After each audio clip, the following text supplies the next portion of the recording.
She says she's pretty firm about where she's at, but I think if we come up a little more, they may do it. Like how much more? I don't know, $1,000 probably. You'd be comfortable there? I'm good. And that's it? I think we're gonna go 1,000 and that's it. No more. That's gonna be our spot. Well, if it works, it works. If it doesn't, it doesn't. Yeah. Let me know. My fingers are... All right, let's see what happens. Let's go for it. Fingers crossed.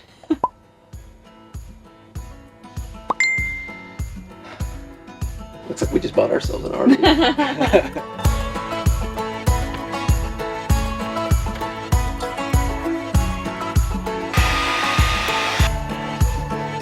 So it looks like we did it. We have made a verbal agreement to a private party. Hi.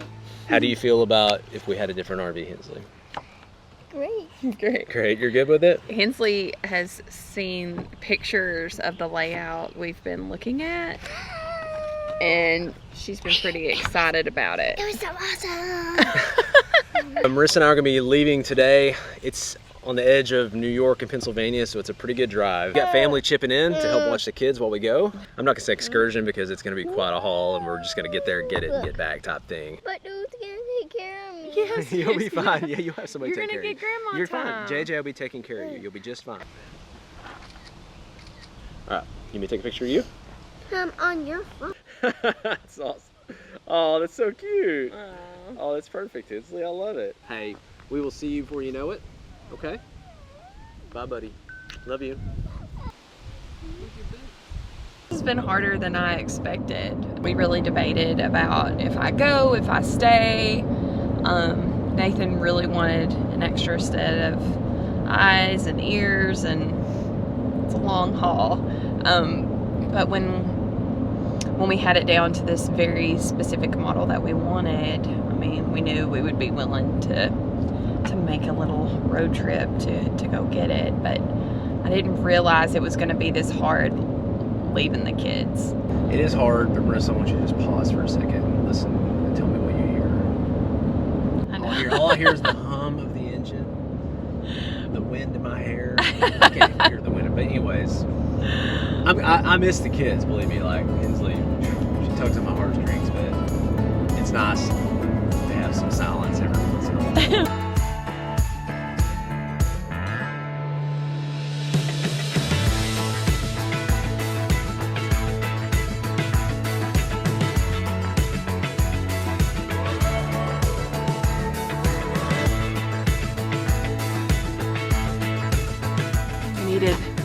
The 2 C's.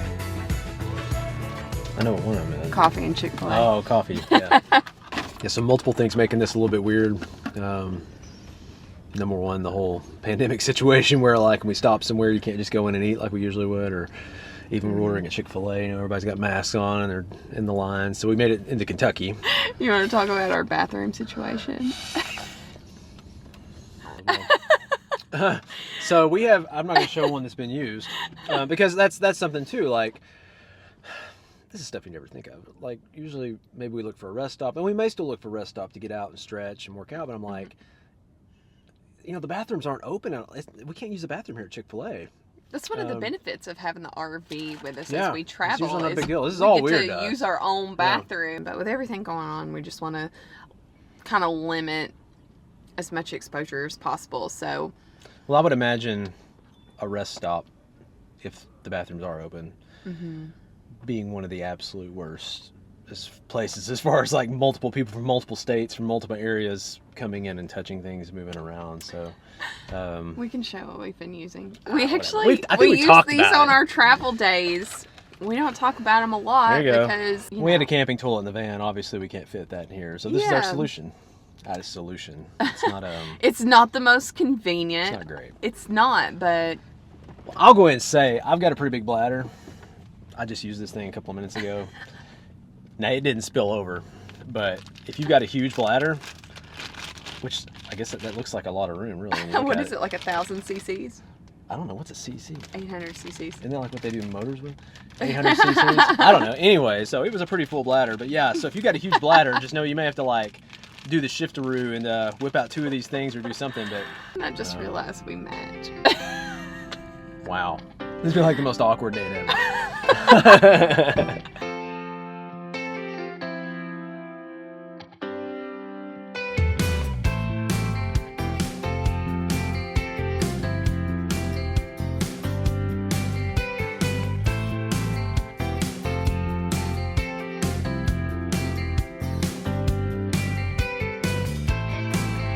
Stop number 2, somewhere between Cincinnati and Columbus in Ohio. This rest stop is packed. That's a lot of picnic tables, my goodness. I thought about it and then I decided not to. I don't know, I stuck it in the truck. We gonna do it? I want to do something. Alright. So you like change just for that it like mixes things up, keeps things fresh. I think that's the main reason you like change. Gives me a fresh slate, I guess, like a clean slate. I love changing things up, redecorating. I don't know, just keeps it exciting. And I'm always looking for a layout that will make things easier for our family or work for our family a little bit better. Yeah, change for me is probably none of that. Like, I don't get into decorating. I could look at the same thing forever. I could eat the same thing quite a bit. Like Wear the freakish. same thing. Wear the same. It's like so for me, I think change is about growth. Like, I'm cool with changing RVs or changing how we live or how we travel or what we do. But it's about how will that challenge me to grow in new ways and be stronger as a person or as a husband or as a father. I think you gotta kind of have your motivation for change or you won't want to change. One quote I love is, not all change brings growth, but without change, there can't be growth. Throughout life, I've pushed and pushed and pushed. I don't want change, I don't want change, I don't want change. But if I don't change, if I don't do something new, if I don't get outside of my comfort zone, I'm not gonna grow. Now, not every single time that I decide to do something new, do good things happen, stuff goes wrong. Something could still go wrong on this one. Probably like 24 hours round trip to check out this RV, to look at an RV. That's not even like a for sure, like 100% for sure that everything's gonna check out with this. We're gonna inspect it, we're gonna do everything we can to make sure it's okay. But I mean, there's a risk there. It's a change that might not, I don't know, I guess I could still grow from it in theory, but you know, that's probably what motivates me the most for change. It's good when, even though we have different motives or different things that excites us, it's like, it's good that we both embrace change, because if you have one or the other, it's really tough. So, you know, we've really grown through this process of embracing change, accepting it, to the point where it's just become easier the more decisions, the more leaps of faith we've made. Because I know when we decided to make this full-time leap, it was scary, and I know a lot of you guys probably feel that you're ready, you want to do this, but I get it. Like, I remember those fears, and I still have those fears, but I think this lifestyle's just really helped me to use that as like inspiration to keep going and to try new things, and it's made it easier over time. All right, we're gonna work out. Speaking of change, I feel ridiculous out here, like at this rest stop, matching like this, working out. You take one factor out of all 3 of those, maybe. Okay, you're working out, all right. But when you're like from out of town and you're working out and you're matching, and you got a camera, you guys can't see the camera, but it looks like a giant raccoon's on top of it. It's a pretty big camera, so. Anyways, I'm gonna do this. I'm gonna use this app. I'm probably just gonna jump around, burn some calories, Go for figure it. out what happens. It's called 7-minute workout.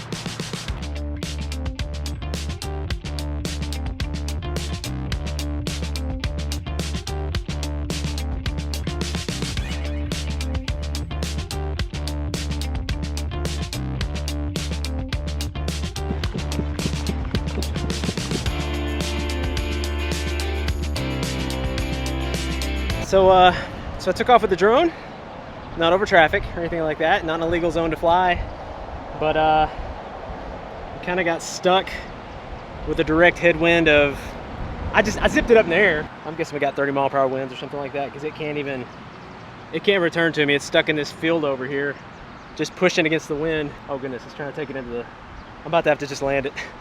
So it's in this field, and it can't get back against the headwind. If I'd had it in sport mode, which means you can fly it faster and harder, I think it would have the juice, but you can't change the mode while you're flying, as far as I know.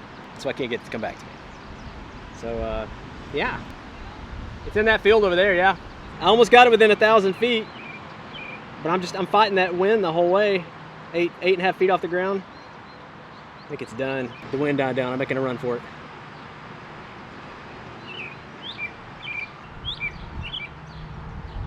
Oh, I love the footage, but that thing is such a pain. I think you got it.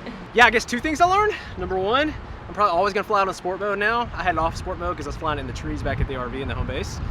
And then number 2, probably not a bad idea to check the wind speeds before you go up in the air. Yeah, and probably don't fly when you're on a time crunch to go pick up your home too. Pro tip there. Hi, baby. Hi, Hensley. I think we're in Ohio, maybe. Ohio? You've been to Ohio. Watch out for Audrey's house. Oh yeah, your friend JJ. Hi, JJ. I'm gonna keep looking at that picture you made for us over and over. It was the sweetest picture ever. Gonna bring you a new home. 2 or 3 more yeah. today. Are you close to Transylvania? I think we go through Pennsylvania. Is Transylvania in Pennsylvania? I think so. Hey, we love you. We love you. We'll talk to you again, okay? Bye bye, sweetie. Love you. I love you too. Mwah. Mwah. We ended up settling on doing our, I guess it's our date night, right? Is that what this is? For Chili's? No, you should set the mood in here. Play some music.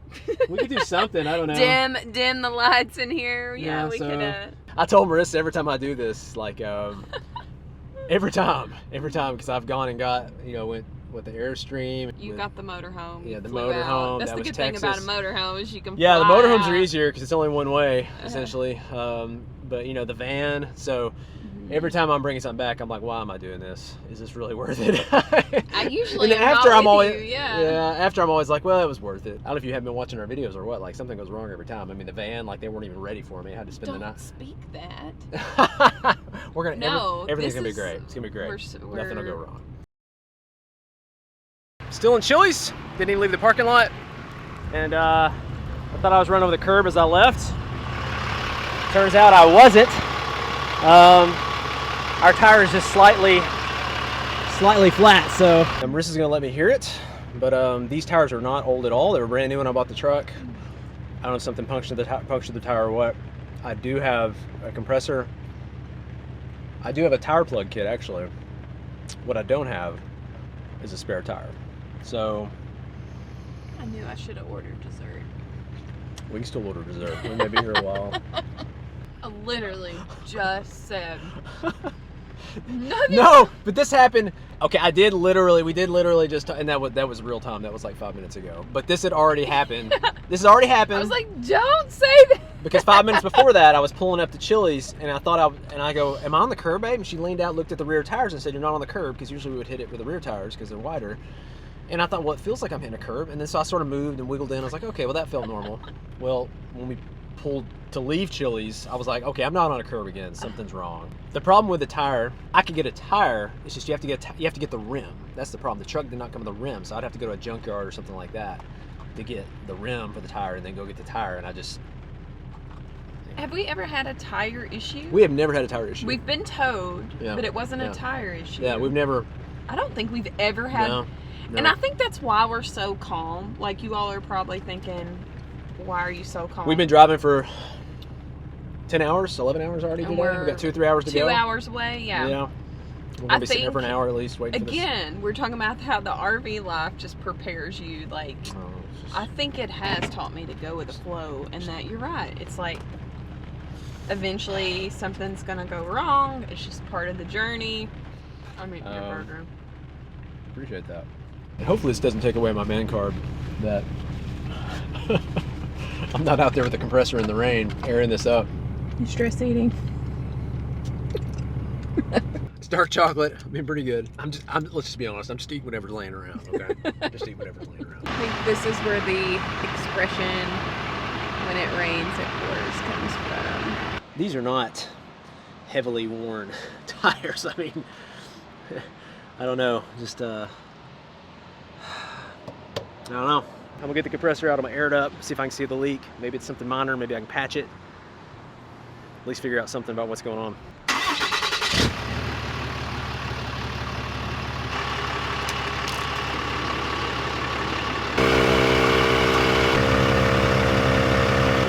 compressor. Did that at least. Get points. Yeah, I can't find where it's been punctured or anything's wrong, so I'm gonna air it up. Maybe roll it over, pull it forward and back a few times, see if I can find where the hole's at. Because right now I can't even tell where. I do have a tire patch kit too. So if the tire itself looks pretty good, which I think it does, hopefully it's just a puncture. I've heard these are rare to fix. See what I can do. I have no clue how this works. The biggest issue right now too is we're running out of sunlight, so we really need some light to get this thing fixed. We might be camping in our truck in the Chili's parking lot, but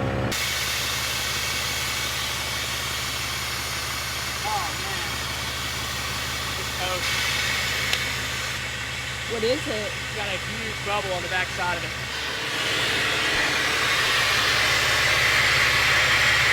Oh, man. You know what's worse than being stranded? Being stranded in a pandemic. Oh, this did not go according to plan. I mean, I told Nathan we wanted to grow and we wanted to learn. And this is definitely a growing and learning experience right now. I mean, Nathan has a lot of spinning plates. Like, there's a lot going on with this lifestyle. That's why we share. We share so you can know what not to do. We're that what not to do channel. So, the what not to do channel. We all need one of those. Okay, so here's where we're at. How long have we been here? Well, stuff You can tell we've been here a while. It's getting stuff dark. just kept revealing itself, and yeah, it took a bad turn actually. The end result is I know this dummy who did not get a remnant. I'll stop saying that. Don't call the man I love a dummy. All right. I just feel I'm really hard on myself. I should have known No, better. All right. we all. That's we the all sticking make point. I mistakes. can change the tire. I would have had everything here to change the tire. I could probably figure out how to patch the tire, but it can't be patched. Should we have had a spare tire? We should. We should have. The second problem is We this. will not be without one now. Well, this is the second problem. The private party we're buying from could only do it on a Saturday because they're working during the week. Well, the banks close by 12 p.m. on Saturday. And so this is Friday night right now. Mm-hmm. So we're like stuck where we got to figure out how to get up there before we're still like 3-ish hours away. So like, you can do the math. Like for us to stay here, get the truck fixed, drive up there 3 hours, do the inspection, go to the bank, make the not gonna happen. The good news is the RV community is amazing. And so thankfully we met some of our patrons in Maine in the summer, and Stuart they have and Lindsay. Stuart and Lindsay Yes, and you their guys are family awesome. have become dear friends of ours, and Hensley adores their daughter, and they talk They FaceTime all the time. almost every day. It's such a godsend that it's in their hometown. So they're like 30 minutes away from here. So he's gonna come, we're gonna look at the tire, he's gonna see what we can figure out with getting it fixed. What I think we're gonna do, and you'll have to see this next video, I think Marissa's gonna stay back because we have to get up there. I'm gonna go with Stuart. We're gonna go up there. I'll inspect the RV, do the whole deal. because it has to be done by 12. Yeah, Marissa's gonna stay back while the truck gets fixed, and then hopefully Marissa's gonna drive the truck up and meet me. Nothing could possibly go wrong with any of this. Oh, jeez. So we're gonna be splitting up, divide and conquer, hopefully, for the next video. Yeah, we had other fears we were gonna talk about. But this pretty much summed up our fears. Life kind of happened. I mean, hopefully the RV is good. If the RV is... It's all worth it. If the RV is not good, then We haven't gotten to the was RV. bad. Yeah. This was a bad idea. We're going to start getting the truck packed up, get everything valuable out here we can. We have already talked to the manager at Chili's. They've been really cool about this and felt really sorry for us. So they said if we have to leave the truck here tonight, it's going to be okay. So Thanks, Chili's. thank you, Chili's. You rock. All right, we're going to get things packed up. We're going to meet up with Stuart. And this is definitely one of those to be continued videos. But until next time, we will catch you guys later.